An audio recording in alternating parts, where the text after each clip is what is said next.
wabarakatuh. Hai semuanya, sudah siap belajar pada hari ini? Sebelumnya, perkenalkan nama saya Sela Puji Parera dengan NPM A1M020016. Baiklah, pada pembelajaran hari ini kita akan membahas tentang materi bab 1 dengan judul Mengenal Filsafat dan Filsafat Pendidikan. Lalu, apa saja yang akan kita bahas tentang materi bab 1 ini?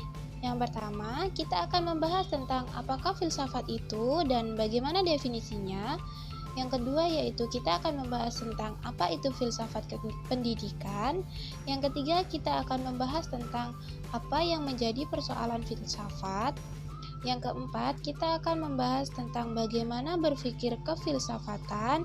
Dan yang terakhir, kita akan membahas tentang apa saja yang menjadi cabang dari filsafat. Oke, untuk materi pertama, kita akan membahas tentang apakah filsafat itu dan bagaimana definisinya. Ada yang tahu apa itu filsafat? Nah, untuk mengetahui lebih jelasnya, mari kita simak penjelasan berikut ya. Berfilsafat adalah berpikir secara mendalam dan sungguh-sungguh, sedangkan filsafat adalah hasil akal seorang manusia yang mencari dan memikirkan suatu kebenaran dengan sedalam-dalamnya. Selanjutnya, objek material filsafat yang diteliti adalah segala sesuatu, sedangkan subjek materialnya yaitu mencari hakikat. Maka dari itu, dapat dijelaskan bahwa berfilsafat berarti mempertanyakan dasar dan asal-usul dari segala-galanya untuk mencari orientasi dasar bagi kehidupan manusia. Nah, ternyata filsafat juga ada manfaatnya loh bagi kehidupan. Apakah itu manfaatnya? Yang pertama, filsafat bermanfaat sebagai dasar dalam bertindak. Yang kedua, bermanfaat sebagai dasar dalam mengambil keputusan. Yang ketiga, bermanfaat untuk mengurangi salah paham dan konflik. Yang keempat, bermanfaat sebagai persiapan menghadapi situasi dunia yang selalu berubah. Dan yang kelima, bermanfaat sebagai menjawab keraguan. Itu tadi pembahasan materi yang pertama. Next, kita akan membahas materi selanjutnya yaitu apa itu filsafat pendidikan. Pertama, beberapa ajaran filsafat yang telah mengisi hasanah ilmu. Terdapat 5 jenis yaitu yang pertama idealisme, yang kedua realisme, yang ketiga materialisme, yang keempat pragmatisme, dan yang kelima eksistensialisme. 2. Kita akan bahas tentang makna filsafat pendidikan, yaitu di mana filsafat pendidikan adalah filsafat yang digunakan dalam studi mengenai masalah-masalah pendidikan. Filsafat pendidikan pada hakikatnya adalah penerapan analisa filsafat terhadap lapangan pendidikan. Adapun ontologi dan pendidikan terdiri dari teologi, di mana masyarakat Indonesia berkeyakinan bahwa pencipta alam semesta adalah Tuhan Yang Maha Esa, Tuhan Yang Maha Kuasa. Nah, keyakinan seperti itu akan mempengaruhi sistem pendidikan yang diselenggarakan masyarakat. Yang kedua yaitu kosmologi.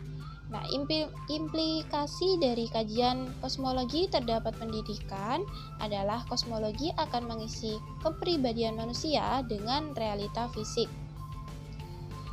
Selanjutnya yaitu manusia, di mana metafisiska mempersoalkan hakikat realita termasuk hakikat manusia dan hakikat anak. Yang B yaitu epistemologi dan pendidikan, di mana epistemologi diperlukan dalam menyusun kurikulum. Epistemologi sendiri memberikan sumbangan bagi filsafat pendidikan. Yang C yaitu aksiologi dan pendidikan. Aksiologi merupakan cabang filsafat yang membahas nilai baik dan buruk serta indah dan jelek, di mana pendidikan adalah upaya mengembangkan potensi-potensi manusiawi peserta didik, baik potensi fisik, potensi cipta, rasa, maupun karsanya, agar potensi itu menjadi nyata dan dapat berfungsi dalam perjalanan hidupnya. ketiga yaitu filsafat pendidikan terapan dan filsafat umum. Filsafat pendidikan terapan dan filsafat umum terbagi menjadi dua, yaitu filsafat pendidikan konservatif dan filsafat pendidikan progresif. Di mana filsafat pendidikan progresif menghasilkan beberapa filsafat pendidikan lainnya seperti satu, filsafat pendidikan perennialisme yang didukung oleh idealisme. Dua, filsafat pendidikan esensialisme yang didukung oleh idealisme dan realisme. Tiga, filsafat pendidikan progresivisme yang didukung oleh filsafat pragmatisme. Yang keempat yaitu filsafat pendidikan rekonstruksionisme yang didukung oleh filsafat praktisme sebagai lanjutan dari filsafat progresivisme. 4 yaitu peranan filsafat pendidikan dalam pengembangan ilmu pendidikan. Nah, tujuan filsafat pendidikan adalah memberikan inspirasi bagaimana mengordinasikan proses pembelajaran yang ideal. Teori pendidikan sendiri bertujuan menghasilkan pemikiran tentang kebijakan dan prinsip-prinsip pendidikan yang didasari oleh filsafat pendidikan. Yang kelima yaitu beberapa aliran filsafat yang berpengaruh dalam dunia pendidikan. Di antaranya ada aliran idealisme, berpandangan bahwa pengetahuan itu sudah ada dalam jiwa kita. Yang selanjutnya yaitu aliran realisme, berpandangan bahwa hakikat realisme adalah fisik dan roh bersifat dualistis. Selanjutnya yaitu pandangan pragmatisme yang merupakan kreasi filsafat dari Amerika yang dipengaruhi oleh empirisme, utilitarianisme, dan positifisme. Selanjutnya yaitu pandangan humanisme yang berpandangan bahwa pendidikan harus ditekankan pada keutuhan anak.